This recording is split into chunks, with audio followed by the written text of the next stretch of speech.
¿Tienes idea de qué es o alguna vez te has preguntado qué es la difusividad másica? Bueno, un claro ejemplo de nuestra vida cotidiana es todas las mañanas la reacción que tiene una cucharada de azúcar sumergida en una taza de café. Se disuelve y ésta se difunde de tal manera endulzándola. Quiere decir que cuando las partículas del azúcar se expanden homogéneamente con las partículas del café, esto ocurre sin agitación, a pesar de que las moléculas del azúcar son más pesadas que las del agua. Bueno, es de nuestro agrado presentarnos. Nosotros somos Corona Macías, Miriam Stephanie y Serrano Domínguez José Roberto, estudiantes de sexto semestre de la carrera de Ingeniería Química en el Tecnológico Nacional de México en Celaya, haciendo énfasis en la materia de balances de momento, calor y masa con el doctor Jonathan Lona. En este video no solo definiremos qué es la difusividad de masa, sino que también experimentaremos y demostraremos el comportamiento que tiene la acetona ante el aire, esto de manera experimental. Pero ante todo, ¿qué es la difusividad másica? Bueno, se define como el movimiento molecular de una mezcla desde una región de alta concentración a una región de baja concentración en un sistema, asimismo hasta igualar las concentraciones y logrando un equilibrio, como lo muestra en la siguiente imagen.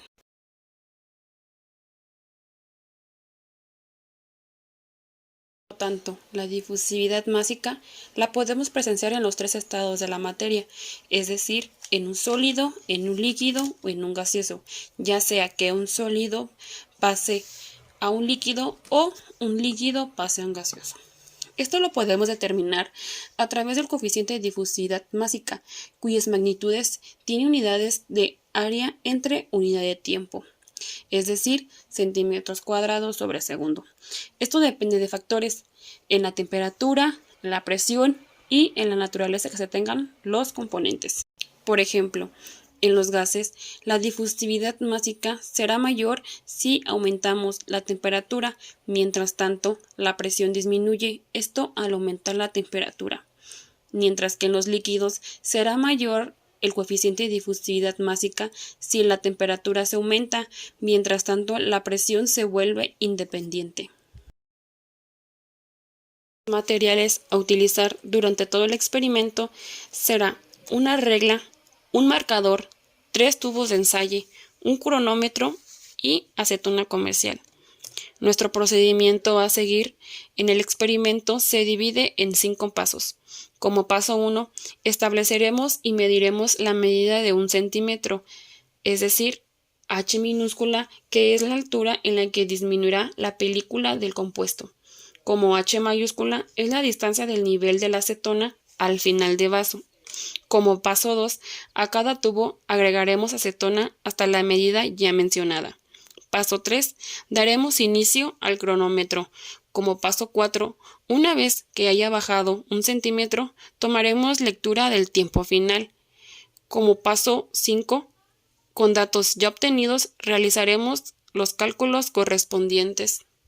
Ahora seguimos con el llenado de los tubos y para eso necesitaremos acetona, un gotero y un vasito para la acetona y un marcador para marcar los 3 tubos de ensayo que vamos a usar y que nosotros ya marcamos previamente. Según iqair.com, ahorita estamos a 26 grados centígrados y a una presión de 1008 milibares.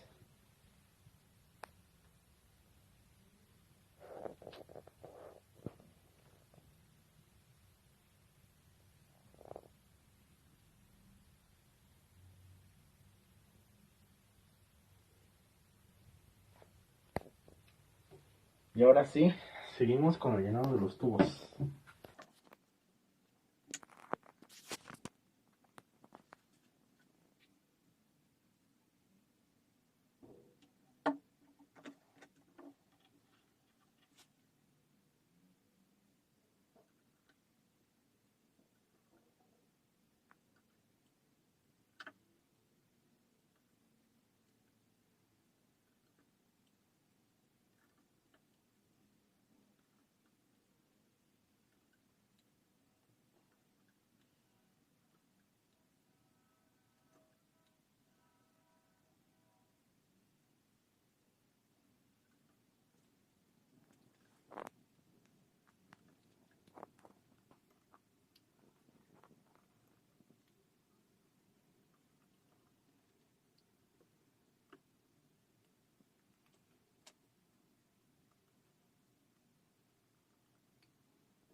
Y bueno, ya casi quedó, solamente me falta agregar las últimas gotas.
Listo.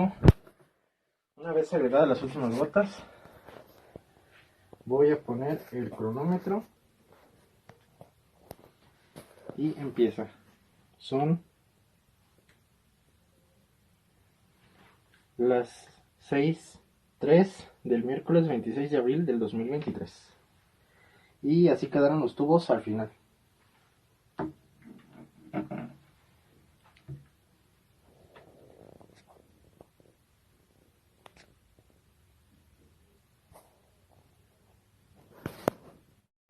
Mucho más tarde.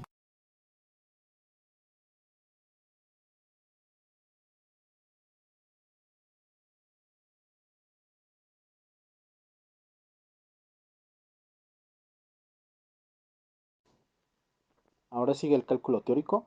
Calculamos la difusividad másica definiendo, de acuerdo a la teoría de los estados correspondientes, nos da la siguiente fórmula que aparece en pantalla. Teniendo una temperatura de 26 grados centígrados, siendo esta en Kelvin 299.15 y una presión de 1008 milibares, siendo así 0.9948187 atmósferas, y tomando en cuenta la acetona como el compuesto A y en aire que es el compuesto B. Despejamos la difusividad de la fórmula y nos queda lo siguiente. Y teniendo en cuenta que para sustancias polares el valor de alfa es 3.640 por 10 a la menos 4 y el de beta es 2.334, y también tenemos valores ya establecidos del libro Smith y Van Ness, que es la presión crítica del compuesto A igual a 46.3952 atmósferas, la del B 36.9602 atmósferas. Tenemos las temperaturas críticas, la del compuesto A 508.2 Kelvin y la del B 132.2 Kelvin. También tenemos el peso molecular del compuesto A 58.08 gramos sobre mol y la del B 29 gramos sobre mol. Después sustituimos estos valores en la ecuación y al final nos queda un resultado de 0.1428367 centímetros cuadrados sobre segundo.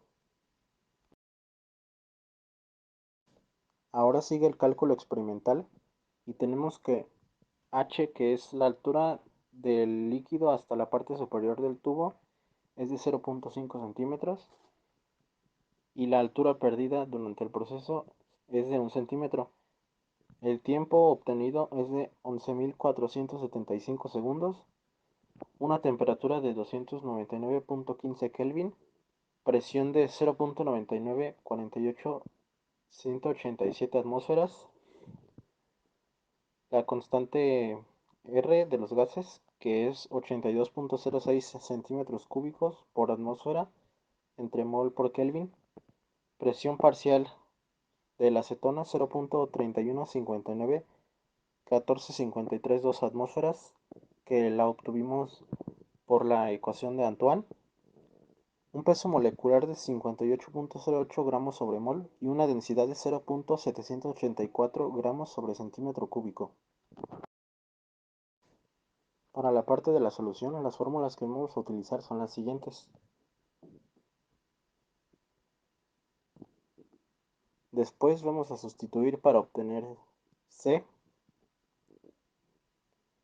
y de la otra ecuación de C vamos a despejar el coeficiente de difusividad másica para que nos quede la fórmula final.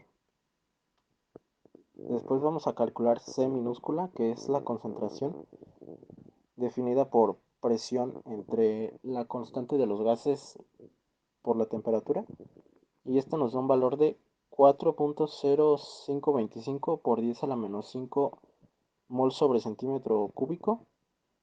Después vamos a calcular XA1, que es la presión parcial de la acetona entre la presión, y nos da un valor de 0.3175590905.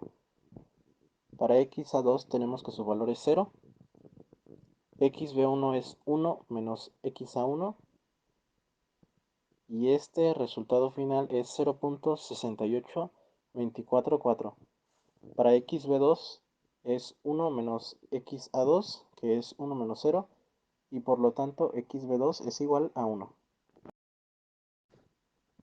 Luego calculamos XB media logarítmica, que es XB2 menos XB1, todo esto entre el logaritmo natural de XB2 entre XB1, y el resultado final es 0.831133.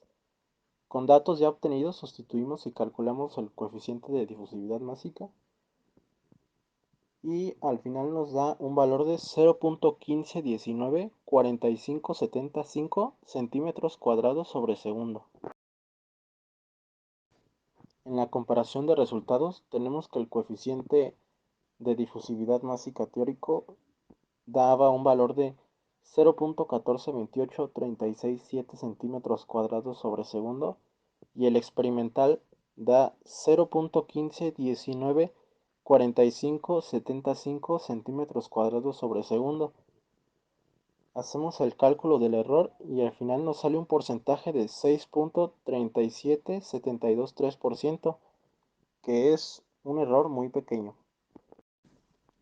Para finalizar tenemos la conclusión, y pues durante nuestro proceso de difusión seguramente las condiciones mencionadas al inicio, como la presión y la temperatura, cambiaron y no se contemplaron, por lo que ese error pues nos dio una variación entre esto que fue el cálculo experimental y el cálculo teórico, pero de todos modos no fue muy significativo, puesto que pues el porcentaje de error es muy pequeño.